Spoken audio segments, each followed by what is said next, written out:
gatandatu mumbabarire ninde wari uri ku ntebe y'ubwami mu Bwongereza umve mushiki we 1600s King James umwami James and wicked gatandatu rimwe and wicked hari bibiliya yitwa ngo ni wicked by the wicked bible bibiliya ngo mbi there she is mushiki wanjye ndakwemera 6 and 1 is a reference to King gatandatu na rimwe biba bishatse kuvuga umwami King James wayoboye Ubwongereza mu 1600 James. He was the sixth James to be king of Scotland and the ndetse ni nawe mwami wa gatandatu wayoboye ubwami bwa Scotland first James to be king of England. ndetse akaba ari nawe mwami wa mbere wayoboye Ubwongereza. Mbega King James ngo uwo mwami impamvu bihura n'umubare twahoze tubona ngo gatandatu na rimwe nuko uwo mwami bita King James mu 1900 nako mubare mu 1600 niwe mwami wa mbere umwami wa gatandatu wayoboye Scotland icyarimwe ahitaba nawe mwami wa mbere wayoboye England both at the same time, so he is 6. niyo mpamvu mwita ngo gatandatu na rimwe. It was called the King James Bible because he was the one who commissioned it. ndetse niyo mpamvu hari bibiliya bita ngo ni bibiliya ya verisiyo ya King James kubera ko uno mugabo ari we muntu wategetse ko iyo bibiliya yandikwa. And his lesser known evil twin is the Wicked Bible. ndetse iriya bibiliya mwese muzi nka King James igira indi bibiliya y'impanga yayo yiswe ngo ni The Wicked Bible cyangwa se bibiliya ya Sekibi cyangwa se bibiliya mbi. Okay.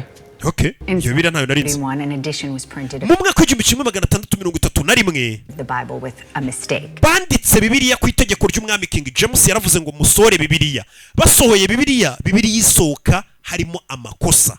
It had an unusual anomaly in the commandments. Ati muri ya mategeko y'Imana 10 iyo bibiliya ya mbere basohoye barabirebye basanga mu mategeko 10 y'Imana hari ahantu bibeshye mu myandikire bandikamo ikosa. The word not was omitted from thou shalt not commit adultery. Mbega rya tegeko ry'Imana rivuga ubusanzwe muri bibiliya ngo ntugasambane. Bo basohoye bibiliya The verse instead read thou shalt commit adultery. Bibiliya noneho yo bari banditse mu ikosa bibeshya ariyo bibiliya twita ngo ni bibiliya mbi bari banditsemo ijambo rivuga kuri rya tegeko rivuga ngo ntugasambane imbari rya gatandatu simbyibuka ariko ndumva ari hafi aho ngo muri iryo tegeko yaranditsemo ngo muzasambane.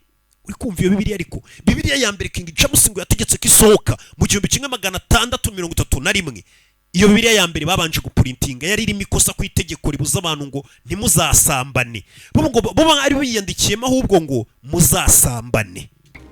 And that's why it's known as the Wicked Bible. Niyo mpamvu iyo bibiliya bayita ngo niyo bibiliya mbi cyangwa se bibiliya Sekibi. But what if it wasn't a mistake? Ariko se bibaye bitari ikosa? If it was a deliberate way to mark specific biramutse bibaye hari impamvu iyo bibiliya igihari understanding the path. iyo bibiliya ikaba ariyo ishobora kuba yadufasha kumenya inzira yo kumenya aho uwo mugezi uri.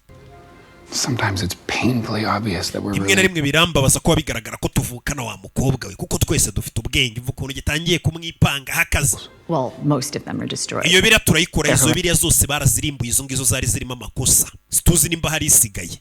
Mbega bari baprintinze bibiliya zirimo harimo ikosa rimwe rivuga ngo muzasamba no kuvuga ngo ni mugasambane ngo zose barazirimbuye iyo bibiliya barayikura he ngishobora kuba ariyo yabafasha kuba bagera ku nzira.